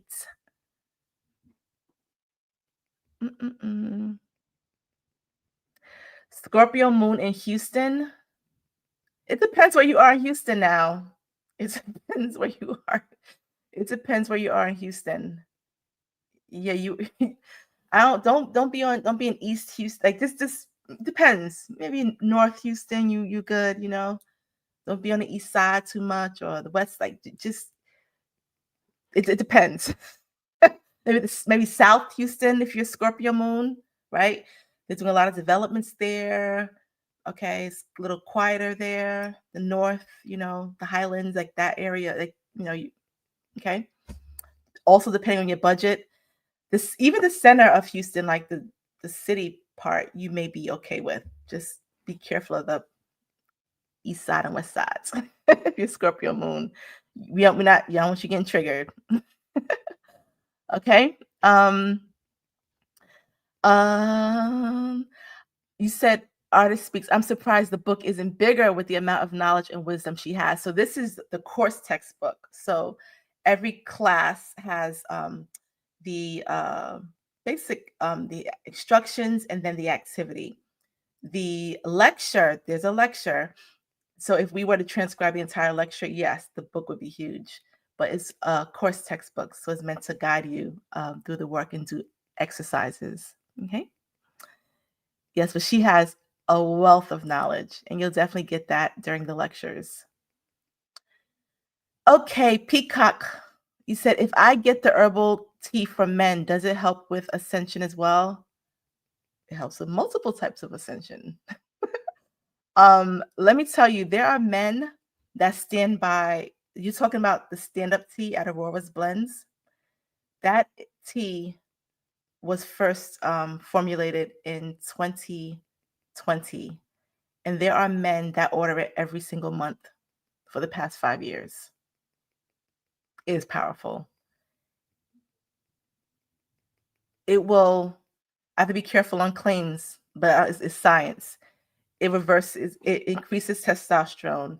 It reduces fats, increases muscle in the body. It strengthens the lower back. It flushes the prostate. It reverses erectile dysfunction. It gives you energy. It does a lot. Okay. Be careful. I know a few people that drank the tea and a couple months later, well, 9 to 10 months later, their significant other, 3 people out the blue, there were babies. So just be careful of that. Okay. Drink one. We put them in tea bags. So just drink one tea bag. Don't try to double up. Right. But yeah, it's super powerful. All the teas at Aurora's Blends are amazing.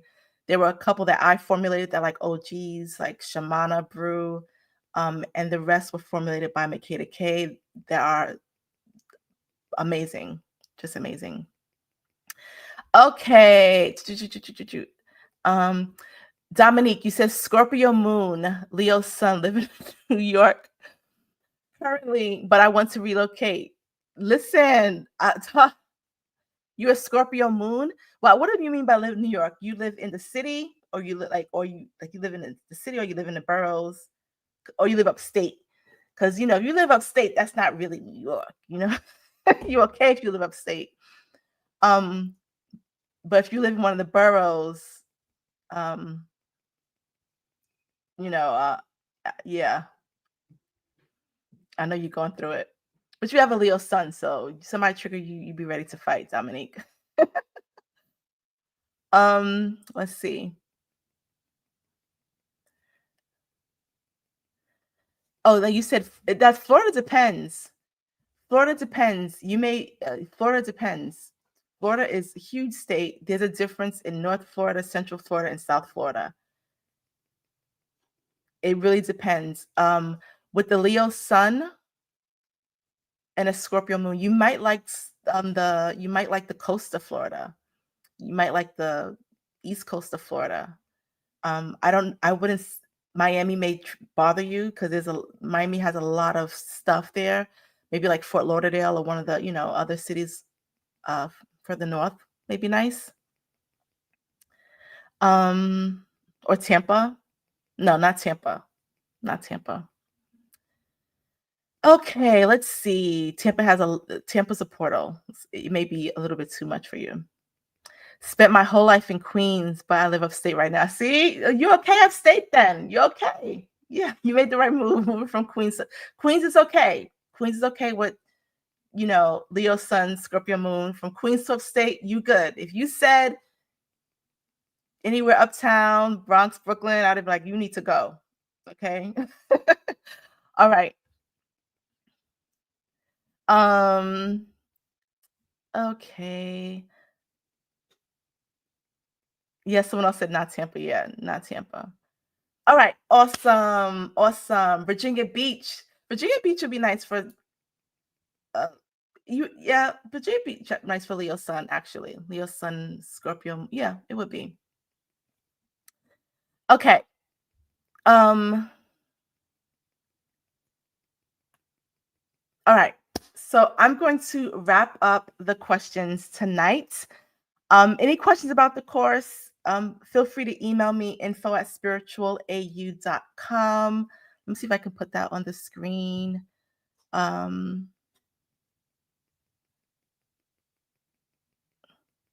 If someone can type it, that would be great. Info@spiritualau.com. Super easy. Or you can leave your comment question below in the chat. It was amazing being here with all of you. What I want you to take away from this is don't let your spiritual path be super complex, extra deep. It is deep, it is super powerful, but it's so rudimentary at times. It really is just follow that inner guidance. Is never going to lead you wrong. When you feel resistance, just stop. Go to the center, take a deep breath. We don't fight resistance any longer. We used to. We don't do that any longer. Astrology is important. It is important. It is important. It will unlock codes that have been dormant within you for a long time that need to be unlocked. So study astrology. Start learning it. Make sure you're learning it from a reputable place, okay? Reputable people. Ask questions. If you're learning it from someone and you can't ask questions, that's not who you need to learn it from. A true teacher, I would say that a true teacher, a true guide wants you to ask questions and they want you to truly get it. Okay.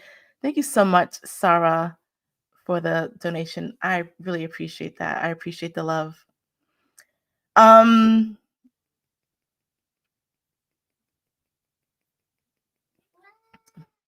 It's my pleasure. It's my pleasure. So with that said, it was so good hanging out with all of you tonight. Oh, a couple of other announcements. So next week, look, check out the post. I'll be posting some things on here. We have Sister Myra also on September the 14th. I'm doing a lecture, a lesson, a teaching from something that I received while in the jungle. Really powerful, um, really channeled message that's really going to break some things down for you all. So look out for that.